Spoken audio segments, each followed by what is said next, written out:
All right. We're good. Okay. The meeting is now called to order at 6:32.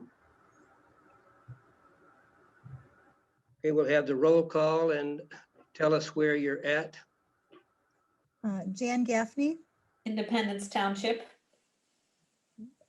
Dan Green, Independence Township, Allison McFadden Kiesling, Independence Township. okay. Nancy Moon, Clarkston. Marilyn Pomeroy absent. Ann Rose Clarkston here. and Chris. Independence Township. And I am Okay. here, and I'm also in Independence Township, but technically you don't need to know that for me. all right. But we like to know where you're at. I'm in my office. Okay, I will accept a motion for the approval of the agenda. I'll move that we approve the agenda as presented. I think Ann was first. Okay. Yeah. Okay, so we'll do Ann first and then Nancy second. Works for me if that's. Yeah, that's okay fine. with you. Everyone happy? Yes. Whatever. Yes. Okay, Jan Gaffney, Yes. Dan Green, Yes, Allison McFadden Kiesling, Yes. Nancy Moon, Yes. Ann Rose, Yes. and Chris Shaw. Yes. Thank you. okay. Motion passes. At this time, we will have the call to the public. Laura, you're muted. You need, there we go. Okay, There we go. okay, I'm the public, I'm here. The Friends has been working very hard in terms of developing strategies to get donated books and also to get rid of donated books. We did have selected days in January where people could bring donations. But February 3rd was the last day for now until March 1st because we have so many books.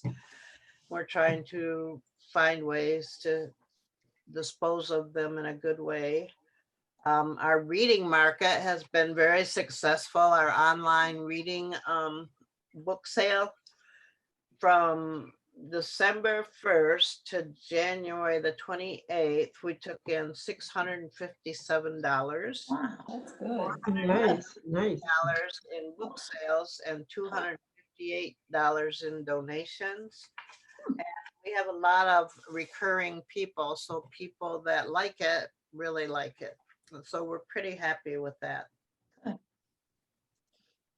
That's it. Okay, thanks, Laura.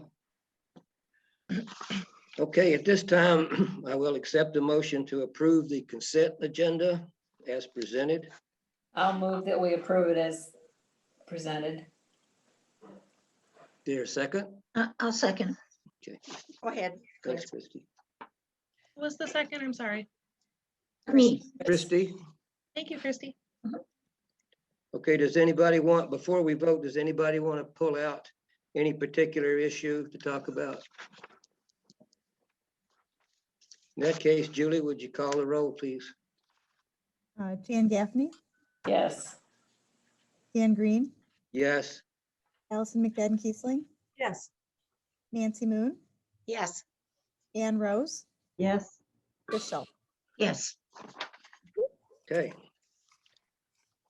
All right, library statistics. The library statistics are in your packet. I'm not going to put them up on the screen this time. The statistic that is continuously going up is the downloadables, which is up 22% again over last year. In terms of circulations, this month we had 11,370 items circulate. We opened to computer lab, and we've had 27 computer users since we did that. We've done 810 information questions this month. Over 6,300, almost 6,400 downloads. 1,944 wireless users. And then in terms of programming, we've done, just this month, we did 15 children's programs with 509 attendees and 7 adult programs with 58 attendees. So pretty good considering we've got Yeah, limitations. it was. Yeah, great. It was a good That month. sounds wonderful. Yeah. Yep. All right, does anybody want to discuss any of these statistics? In that case, we'll move to the library director's report. Okay. So in general update, at last month's meeting, the library board approved a new employee assistance program, an EAP, for all full-time and part-time employees, library board members, and their families. The program provides short-term counseling, life coaches for goal setting, consultants to assist with basic financial and legal issues, and resources to address the problems in people's personal lives that may affect their work life. The program launched on February 1st. We distributed information on how to access these services and had a presentation at an all-staff meeting on February 5th to provide a full overview and answer questions. Feedback has been very positive and should help to continue to support our staff during what has been a very difficult year for everyone. At the January meeting, the library board got a tour of the Community Information Network's website. We are continuing to roll out this great new site with a presentation to Clarkston's Historic District Commission tomorrow night. Once we have given them this opportunity to see the site will go live for the public shortly thereafter. So we're thinking probably next week. Next item, with the approval of the library board, we have posted for a full-time head of children's and teen services and a full-time community relations volunteer coordinator. These postings close February 15th. We have already received several submission packets for each position from qualified individuals. We are looking forward to moving to the next step of our selection process very soon. Over the past year or so, the Michigan Library Association has been part of a project to update the Michigan Library Privacy Act. This law, put in place in the 1980s, had a number of issues that needed to be addressed because some of its basic terminology could no longer accommodate the changes to technology and that were not common or did not exist at that time. The update has been signed into law, and workshops to assist staff in understanding how to properly follow the new requirements are available, and we will be attending those in the next few months. We've already had one that some of the staff has gone to, but there's another one in the middle of March, and we'll have more people going to that. And then in terms of collaboration, on February 17th, we are excited to have Michael and Nancy Moon to be presenters at the library's Tell Us About Your Travels program. They will share their trip to Australia, including the Outback. Having been in existence for over a decade, this popular monthly library program that features local residents sharing their trips abroad through photos, artifacts, and goodies was made more complicated by the pandemic. Librarians Joanne Andrews and Emily Blakowski have been able to provide a few sessions this past year through recordings and Zoom. At this time, when travel is discouraged, we are pleased to still be able to provide the ability for people to do some armchair traveling, and thank Michael and Nancy for being willing to assist us in providing this program in a new way until we can return to its usual popular get-together formats. Very good. Yeah. Thanks, Nancy. Very nice. You're welcome. All right. If there is no further discussion of the director's report, we'll move on to regular business. And Julie, would you give us a COVID update? Okay. So the first thing I want to update you on is in terms of board meetings. So the Open Meetings Act currently allows for public meetings to remain virtual through March of 2021. And the current MDHHS order includes restrictions on gatherings to less than 10 people from no more than 2 households. So we have to wait and see how these two variables interact in terms of virtual meetings going forward. Our attorney is keeping an eye on this for us. In addition, the Library of Michigan holds a statewide library directors meeting every other week. So we anticipate that we will have guidance sometime in March. But at this point, we know that the March meeting will still be virtual, and hopefully at the March meeting, we'll know something about what we'll be doing going forward. But at this point, it's hard to say. In terms of the library is currently at phase 4, which means we are offering materials through curbside and have 5 computers, a printer, copier, scanner, fax, and notary service available in the community meeting room. So people can come into the lobby and they can go into the meeting room for these services. The computers are primarily self-serve. The greeter in the lobby can monitor the room through the security camera. If patrons need help, the librarians are able to assist via chat and remote control of the individual stations, and any in-person assistance is done carefully with social distancing. We will move to phase 5, allow for patrons to come to the library to select materials, which a lot of libraries are calling grab and go service, beginning on Tuesday, February 16th. We were in phase 5 from August through mid-November 2020, so this isn't new to us. And we will proceed in a similar manner this time. We will have a greeter at the door tracking our occupancy limit of no more than 15 people in the main part of the library at a time. In this case, we will keep the computers in the meeting room to assist with the occupancy limits in the main part of the library. Basically, when the fire marshal did our occupancy, he did the main part separately from each meeting room. And so it's nice if we leave the computers where they are. It gives us a little more freedom to provide services for more people. We will need to close the computer lab on Friday, February 19th, so that the Red Cross can hold a blood drive that was previously scheduled. And so we kind of hemmed and hawed about whether or not we should move the computers or not, and decided it was easier just to close the computer lab for a single day since we're open 7 days a week. We'll announce it to people, let them know that computers aren't available that day, and just do the blood drive since it's a one-shot deal. So no pun intended. So we also did, just so that you know, we did a staff survey. We conducted a survey in which staff could provide feedback to us regarding COVID.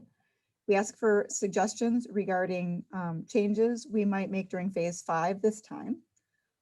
There were a few good suggestions that we are looking into implementing, but generally speaking, the comments were positive regarding the safety of phase 5 the last time. There were also many comments that the staff felt ready to reopen in phase 5 this time, which was nice to hear. We had a question on there about what their primary concerns were regarding COVID, and we actually gave about a dozen options. And the top 2 concerns were these more contagious variants that we are seeing, and the other one was compliance from the public in terms of masking up and that sort of thing. But we didn't have a lot of trouble the last time, and I actually do mask up and visit businesses in the community, and before we opened up the last time and this time, I went out into the world to kind of get a feel for whether I thought the community had good compliance, and it has been my experience when I go into these businesses that compliance has been pretty good here in town. So the final question on the survey was regarding whether or not the individual staff members were interested in getting vaccinated. Remember, this was an anonymous survey, so no idea who was answering what. But just for your information, approximately 90% of the staff that responded indicated that they would like to be vaccinated. To that end, we provided everyone with the link to the Oakland County Save My Spot vaccination site and a reminder that library staff should indicate that they are government or municipal employees in terms of what their where they should fall in their ability to be vaccinated, where they fall in that plan, that statewide plan. So, any questions about any of that? That was pretty clear to me. Yeah. I'm getting better at this.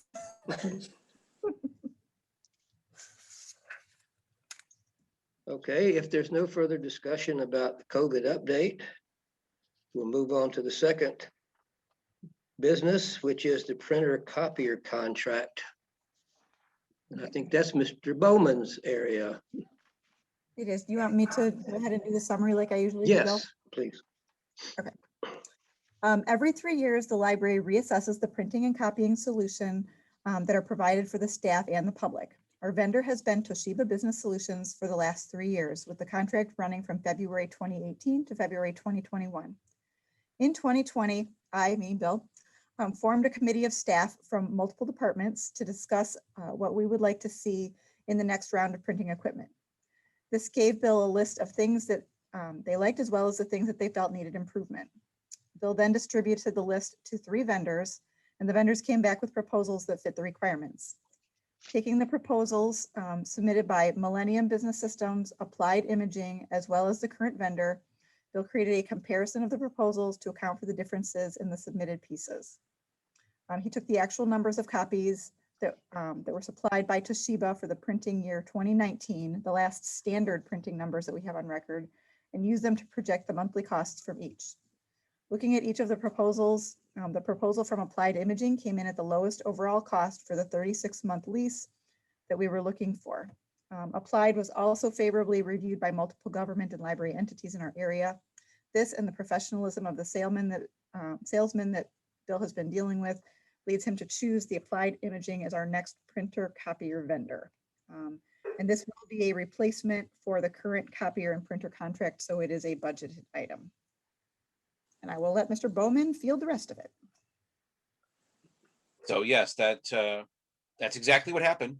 That's why it got written that way. So yes, if you look at in your packet, there was a spreadsheet is currently turned on its side. So if you see me turning on my side, that's because that's the way I'm looking at it as well.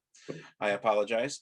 But according to the numbers that were given to me by the salesperson, Al Esperance, the Applied Imaging contract came in the lowest price overall, even with an adjustment that I found out about a couple of days ago.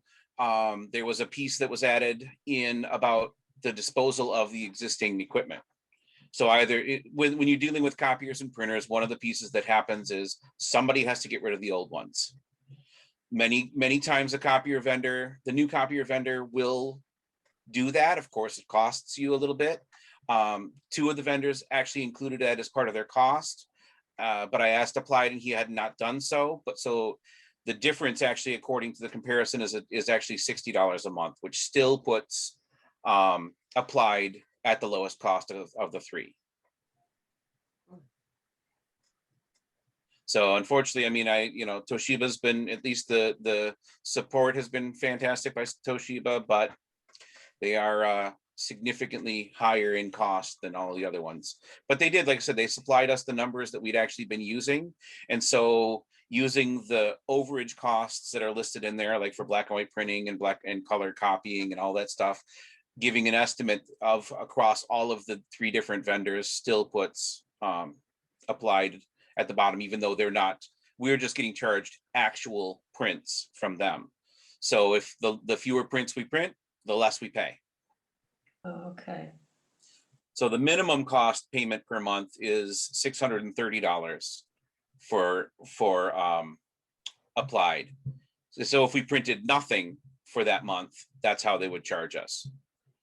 So each page is going to cost us 0.5 cent black and white and 4 cents in color.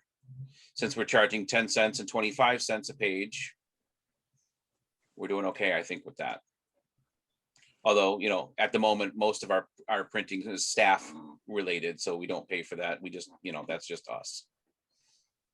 And we're moving from Toshiba equipment to Ricoh equipment, Ricoh and HP equipment, because that's from Toshiba and Lexmark to Ricoh, which we did have in the past. When I first got here, that was our first copy vendor, was actually Icon. And the copiers and printers have received significant improvements and much better reviews in the last several years. I did look to make sure that, because I wasn't really sold on getting Ricoh copiers again until I actually went through and verified all that information from different, like I said, other libraries, staff members, families, and online reviews that I went for the equipment. Good. Well, you certainly did a thorough job. Oh, no kidding. I try. Yeah. Jeez. So is there any questions? Are they pretty user-friendly as far as for the public? That's all mostly configuration. So yeah, that's the idea. We're going to have training, and this one does look significantly simpler, and I'll be getting a demo of the actual interfaces shortly, and I can have multiple staff members into that. So we're going to be able to do that also. But yeah, it's supposed to be significantly simpler than the Toshiba interface. Okay. Because that was actually one of the things that needed improvement, according to the, in the list of things that I got from the various staff members, is the interface easy?